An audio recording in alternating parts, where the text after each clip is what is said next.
welcome to the Voice of the Coast. I am your host, Danika Foley. With me, we have Beverly Domengeaux. You guys know her as the Executive Director with St. Mary Council on Aging. And look, this is probably going to go by really quickly because we get to talking and getting on the soapbox, but I'm going to try to keep this tailored to things that are most important. And obviously, the first thing that comes out of my mouth is COVID-19. How is our aging population? How are they coping with it? And of course, we have the vaccines. Sure.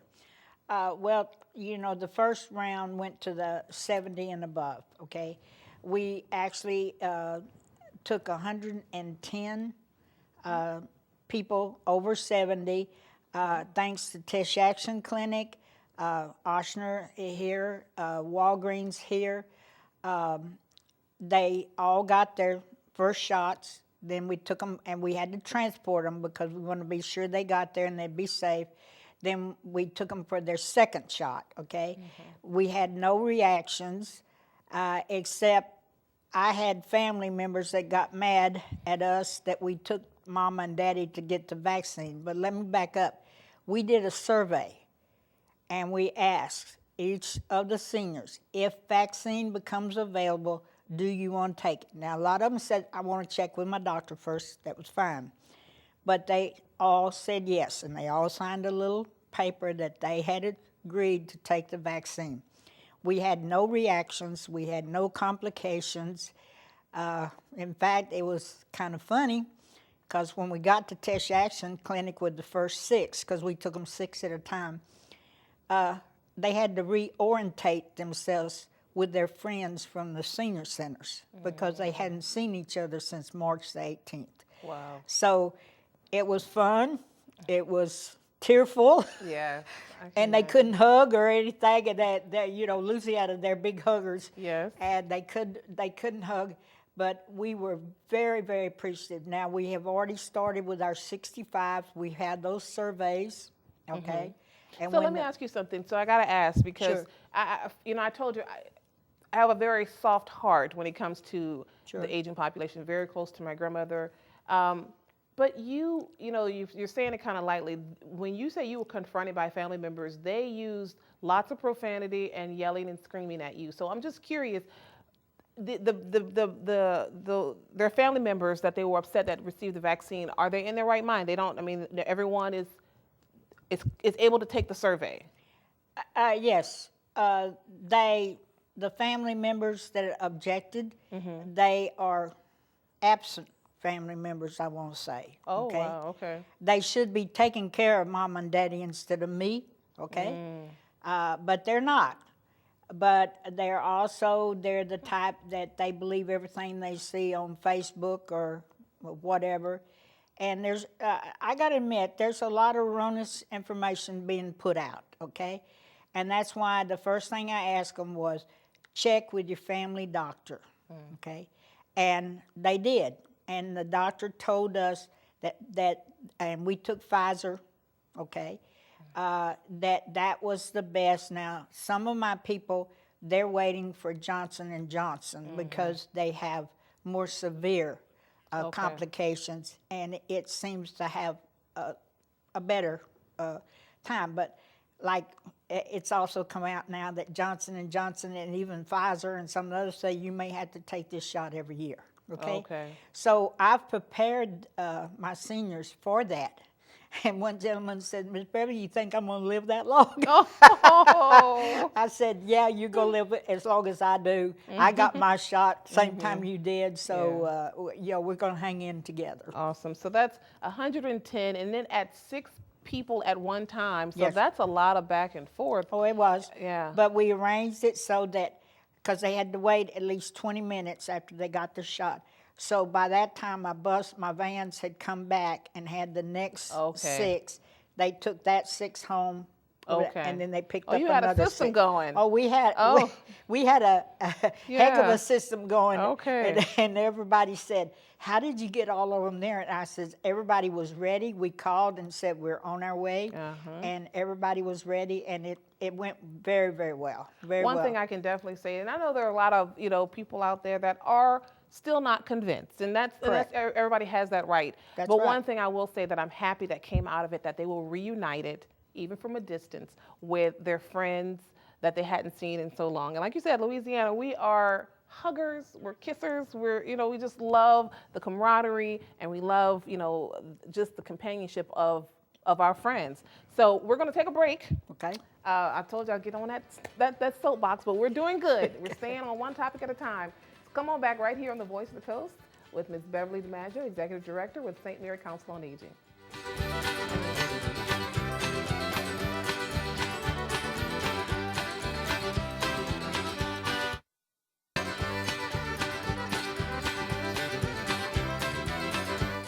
Welcome back to the Voice of the Coast. I am your host, Danika Foley. With me, we have Executive Director with St. Mary Council on Aging, Beverly Domengeaux. And of course, keeping in with what we were talking about beforehand, and that's COVID-19. Sounds like a lot of our aging population, they're doing fairly well. Those who wanted the shot got the shot. But let's talk now a little bit about just the governor. I mean, he's been constantly kind of pushing back the date that we can maybe move to another phase. Correct. At this point, I'm kind of lost on what phase we're on, just to be perfectly honest. We're still on 2. Yes. So, we've shut down for Mardi Gras, and right now we're coming up on Valentine's Day.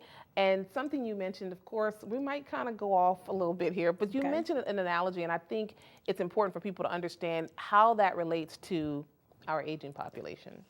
Well, my analogy is we love roses. We like to see them.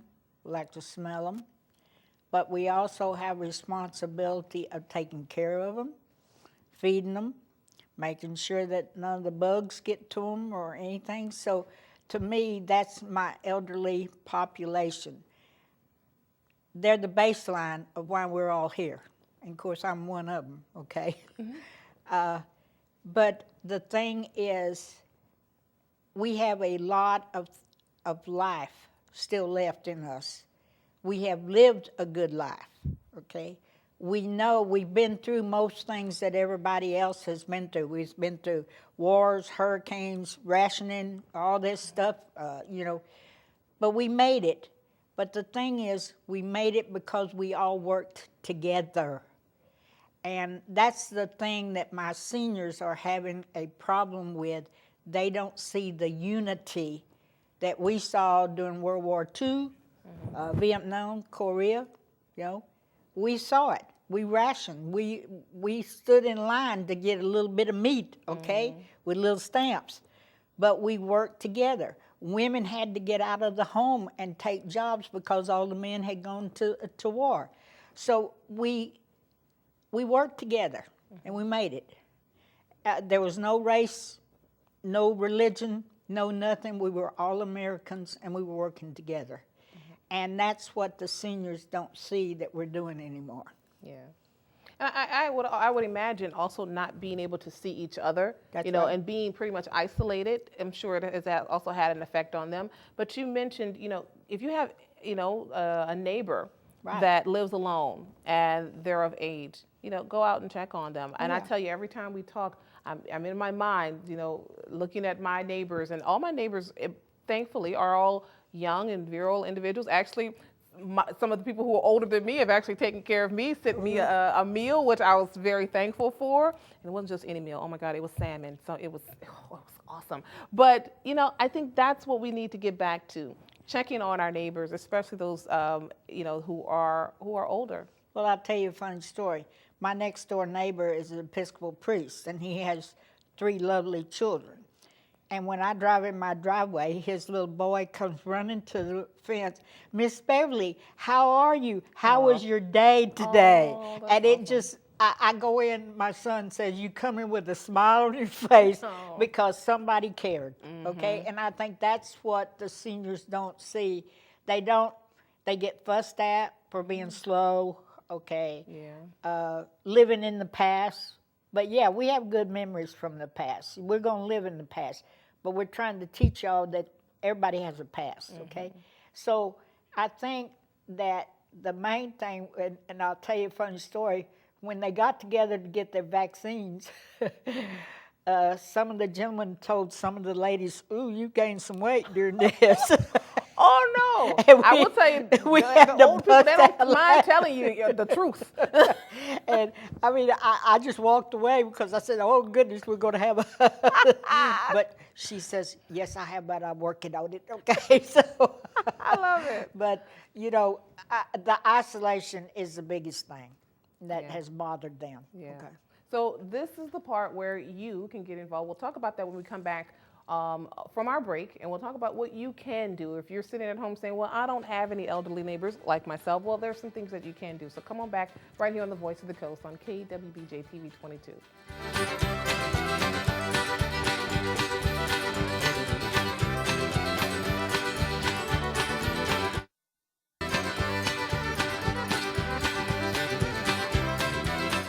Welcome back to the Voice of the Coast. Again, I am your host, Danika Foley. With me, we have Executive Director with St. Mary Council on Aging, Beverly Domengeaux.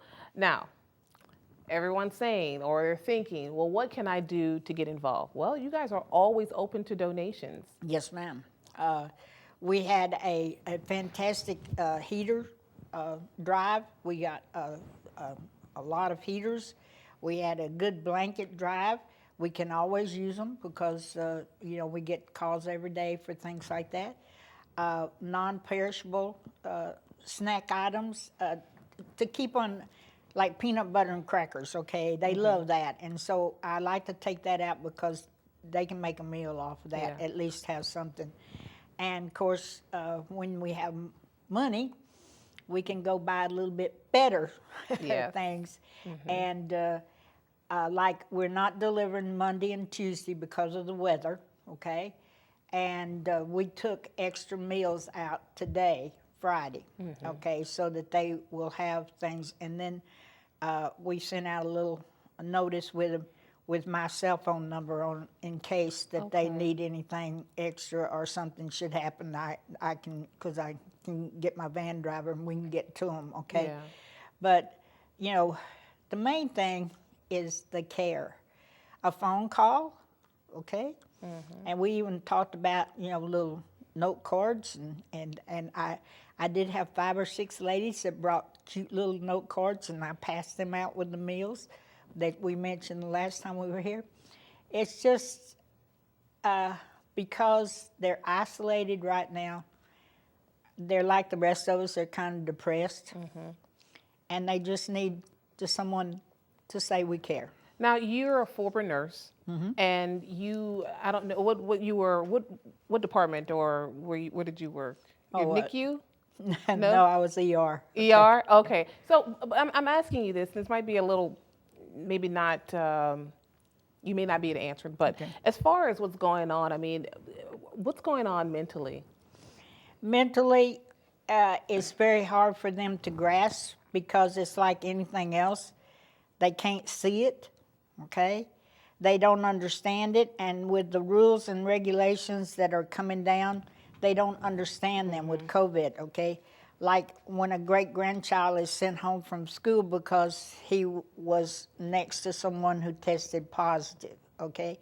And I've had to go over with them, you got to quarantine yourself because you're in the same house with them. So we've learned together about quarantining and exactly what does that mean. And we were very careful to make sure that all of our clients have PPE equipment. They all have masks. They all have hand sanitizers. They even have gloves if they wanted gloves. Okay, so we taught them to keep themselves safe. You know, and that's something I didn't think about while we were just talking. I'm thinking mostly about some of our elderly who, or aging population who live alone. But you have some that also take care of small children. A lot. Yeah. A lot of them do. A lot of them do. And that is, and you know, Nika, we have one client whose their great-grandson comes from school to them, and he is mentally challenged. Well, he got sent home from school, and school is his whole life, okay? And he didn't understand, so she was very upset. So I went over and talked to him and explained to him. And, you know, and then it dawned on me, we're not really even, I prepared the seniors, but we didn't prepare our young people for what this disease is, okay? What this panic demic or whatever you want to call it, Yeah. what it is and what it can do to you. Yeah, and off the air, we actually were just talking about how is this going to affect us down the line. Right. I mean, we don't know when we're going to clear up, when we're going to get better, where we're able to kind of roam around the country as freely as we used to. I mean, think about just another 5 years and how many kids have been born during the pandemic. That's right. We were just talking about one child being afraid of another child because they never saw another child. That's right. So it's just something to think about, but it's also something to think about with our aging population as well. Now we have one more segment to come, so come on back right here on the Voice of the Coast.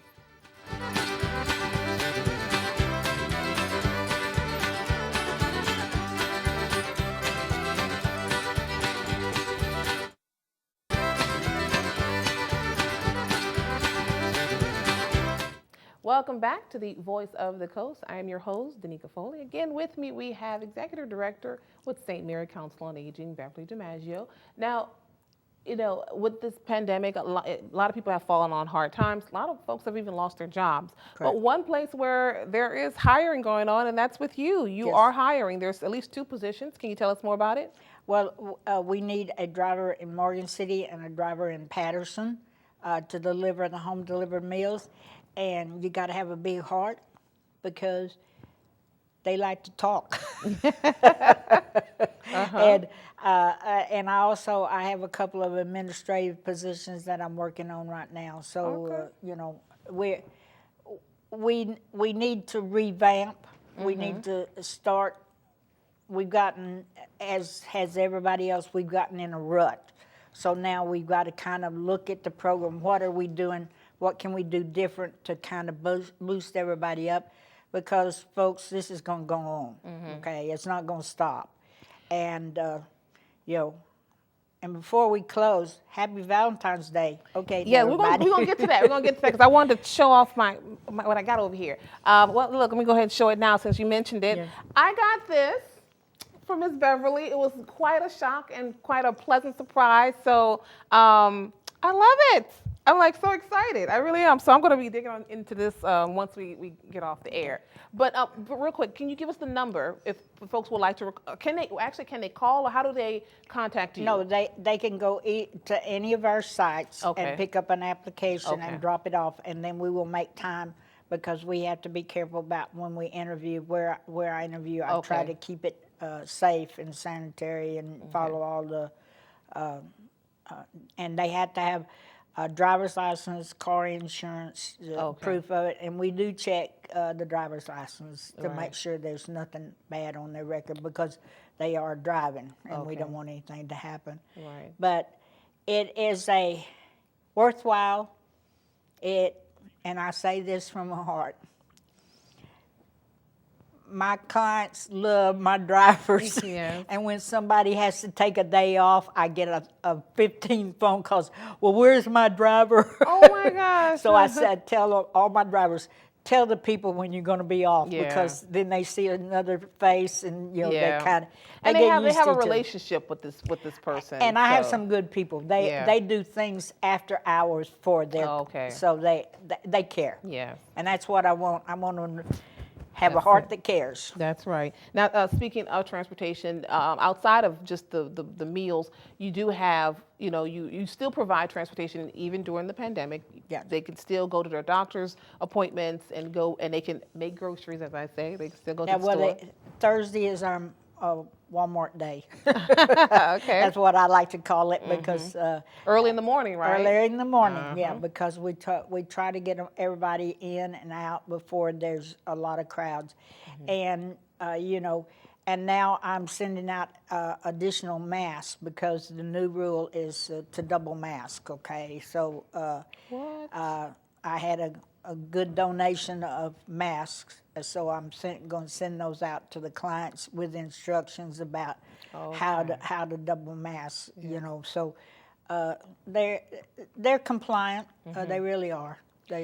And in addition, you still have your homemaker services, which means that person does go into the home, but they take precaution. They are wearing double masks. And what does the homemaker services entail? Okay. They can clean 3 rooms. They have 2 hours. They clean the 3 most used rooms by the client, and that's usually the bedroom, the bathroom, and wherever they eat.